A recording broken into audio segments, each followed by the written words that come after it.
Demo mahasiswa di depan kantor DPRD Kalimantan Selatan nyaris ricuh. Pendemo dan polisi saling dorong.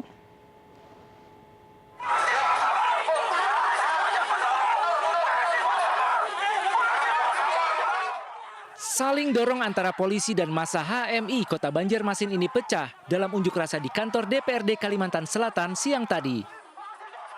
Massa gagal mendekati rumah wakil rakyat karena dihalau barikade polisi.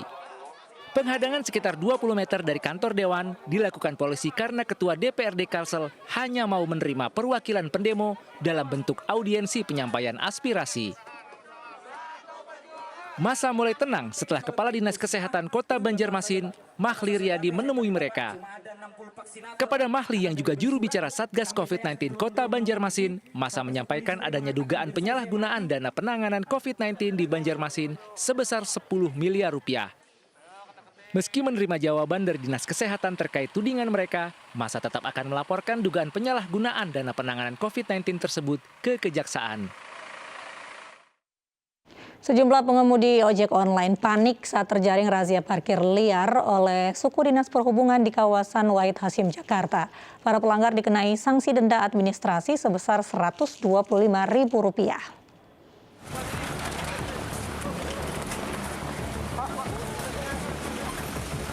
Sejumlah pengemudi ojek online berlarian saat mengetahui adanya razia parkir liar di lokasi tempat mereka mangkal di Jalan Wahid Hasyim Menteng, Jakarta Selasa siang.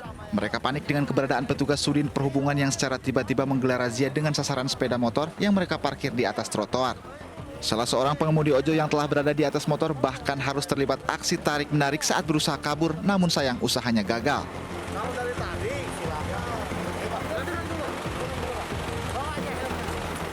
Meski hanya bisa pasrah melihat kendaraan mereka diangkut ke atas truk, para pengemudi ojol mengaku kecewa dengan sikap petugas yang tanpa memberikan kebijaksanaan. Pesanan atau apa? Pesanan Pak tadi. Tapi nggak tahu kalau di sini dilarang. Nah sekarang diangkut gimana nih Bang tanggapannya? Ya gimana Pak, ya beginilah Pak. Kecewa nggak Bang? Ya kecewa lah Pak, kecewa. Namanya juga kerja Pak tiap hari gitu. Resikonya ya begini Pak. Kendati mendapat reaksi protes, namun petugas mengaku akan tetap menindak para pelanggar, terlebih yang masih nekat parkir di atas trotoar dan bahu jalan. Sebentar kan tetap aja mengganggu untuk yang pejalan kaki, orang banyak yang berolahraga juga. Pengguna jalan, bukan untuk ojol ataupun pedagang. Mereka memang harus ditertibkan Bang ya? Ya memang harus ditertibkan. Sebenarnya kan mereka mungkin bisa masuk ke tempat-tempat yang sudah disediakan, jadi stasiun itu kan ada. Dari hasil penyisiran, petugas berhasil menjaring belasan kendaraan roda 2 yang langsung dibawa ke kantor Sudin Perhubungan untuk ditindaklanjuti. Para pelanggar akan dikenai sanksi denda administrasi sebesar Rp125.000. Dari Jakarta, Rani Sanjaya, iNews melaporkan.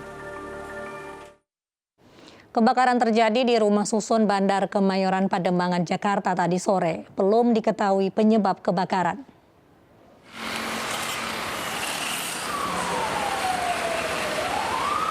Asap mengepul dari jendela unit rusun lantai paling atas Rusunami Bandar Kemayoran, Pademangan, Jakarta Utara.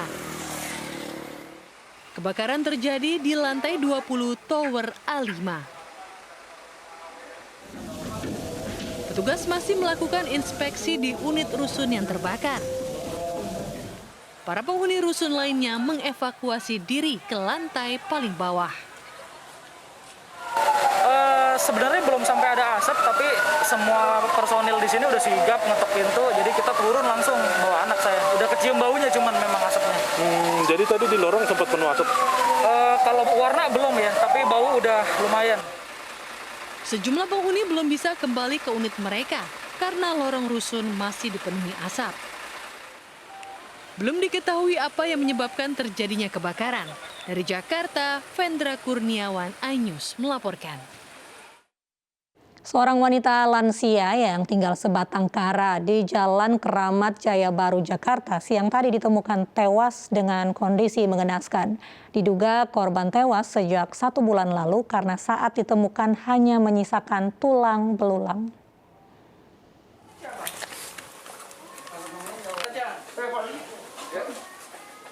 1 bulan tidak terlihat tetangga, seorang wanita lansia ditemukan meninggal di dalam rumahnya di Jalan Keramat Jaya Baru, Johar Baru, Jakarta Pusat. Korban baru diketahui sudah tak bernyawa setelah sejumlah tetangga curiga dengan bau menyengat yang berasal dari dalam rumah sejak beberapa pekan lalu. Dengan meminta bantuan ketua RT setempat, warga kemudian menobrak paksa pintu rumah dan kamar korban yang terkunci dari dalam. Korban pun didapati sudah tak bernyawa.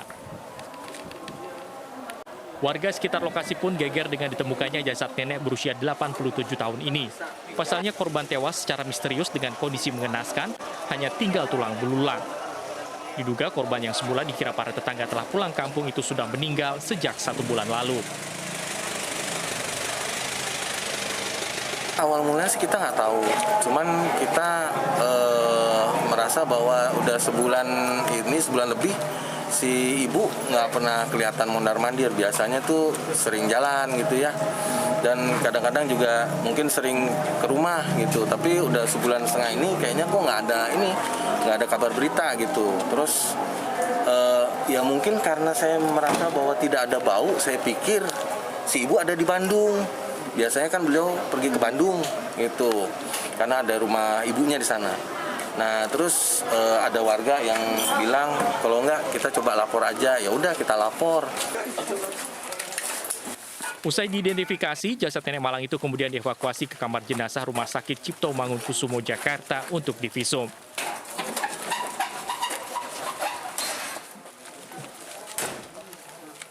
Dari Jakarta, Rani Sanjaya, iNews melaporkan. Seorang preman yang memalak pedagang di Pasar Martubung, Medan, Sumatera Utara viral di media sosial. Para pedagang resah karena pelaku sering memalak serta mengancam. Ya kayak mana? Bentar lah, ke pajak pagi dia. Ke pajak pagi si ibu itu. Iya. Preman bernama Hendro ini terekam kamera saat memalak serta mengancam pedagang di Pasar Martubung, Medan, Sumatera Utara. Pelaku setiap sore meminta uang kepada para pedagang yang menggelar lapak jualan di Pasar Martubung, mulai dari Rp10.000 hingga Rp12.000 per pedagang. Video ini direkam 17 September serta 20 September 2020. Tak jarang pelaku mengancam pedagang dengan samurai. Pelaku juga tak segan-segan mengobrak-abrik jualan pedagang jika tak diberi uang atau uang yang diberi tak sesuai permintaan. Selain pelaku, istri preman ini juga melakukan hal yang sama, yaitu meminta uang kepada para pedagang. Ya meresahkan kali lah bang. Kayak gini, aku kan cuma bekerja di sini kan. Kata bos, kalau orang itu ngotek-ngotek kan, kasih. Katanya memang awalnya, rupanya terakhir suami istri. Saya kan nggak tahu kan, kalau suami istri yang ngutip. Kadang saya dimarahin sama toke kan, mau dikasih lagi suaminya gitu. Sementara istrinya udah dikasih gitu. Berapa biasa kalau per minggu? Tiap hari 12.000 per harinya. Itu istrinya aja? Kalau suaminya 10. Kadang nanti kalau nggak 10 dia minta goceng. Kalau nggak dikasih dia apa? Kalau nggak dikasih kayak tadi dicampainnya, barusan dicampain gitu. Para pedagang berharap pihak kepolisian dapat menangkap pelaku pungli di Pasar Martubung agar pedagang tak lagi takut saat berjualan. Dari Medan, Sumatera Utara, Yuda Bahar, iNews melaporkan. Seorang selebgram di Denpasar, Bali ditangkap polisi lantaran siaran langsung tanpa busana dari sebuah aplikasi online. Pelaku nekat berbuat asusila lantaran tempat hiburan tempatnya bekerja sepi selama pandemi COVID-19.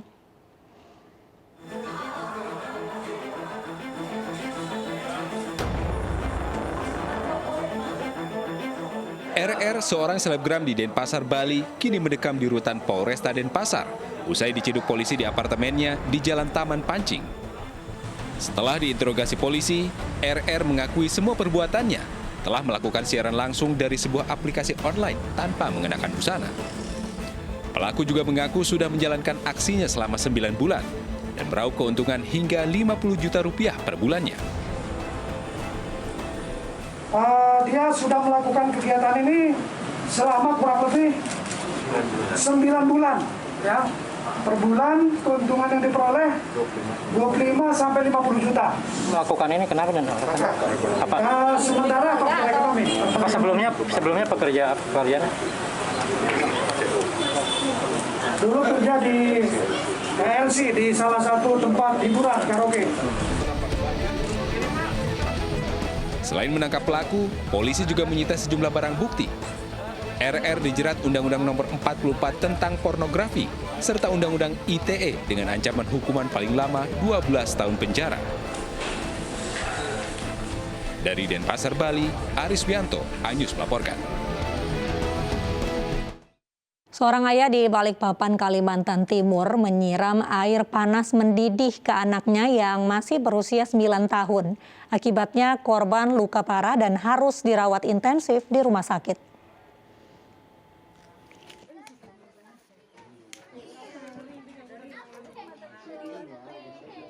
Warga mengevakuasi bocah perempuan usia 9 tahun ini dari rumahnya di kawasan Sepinggan, Balikpapan ke rumah sakit. Korban tergeletak usai disiram air panas mendidih oleh ayah kandung HS usia 40 tahun. Akibat perbuatan sang ayah, korban menderita luka bakar 45% pada bagian punggung hingga paha. Peristiwa bermula saat pelaku baru saja pulang dari tempat bekerja. Ketika tiba di rumah, ia mendapati anaknya sedang menggoreng singkong. Tiba-tiba pelaku menyeret korban ke kamar mandi dan menyiram sekujur tubuh korban dengan air panas mendidih. Korban sempat berlari keluar untuk meminta pertolongan. Kenapa anaknya tiba-tiba disuruh ke kamar mandi dan langsung disiram oleh orang tua ayah korban ini dengan bekas air yang mendidih untuk menggoreng singkong. Sehingga korban mengalami luka bakar atau kena air panas di bagian sekitar paha, punggung sampai area-area seperti itu. Dari hasil pemeriksaan diketahui bahwa pelaku sering menyiksa putrinya, namun sang ibu takut melaporkan perbuatan suaminya ke polisi. Kini pelaku yang juga seorang residivis ini terancam hukuman penjara maksimal 15 tahun. Dari Balikpapan, Kalimantan Timur, Mukmin Aziz, iNews melaporkan.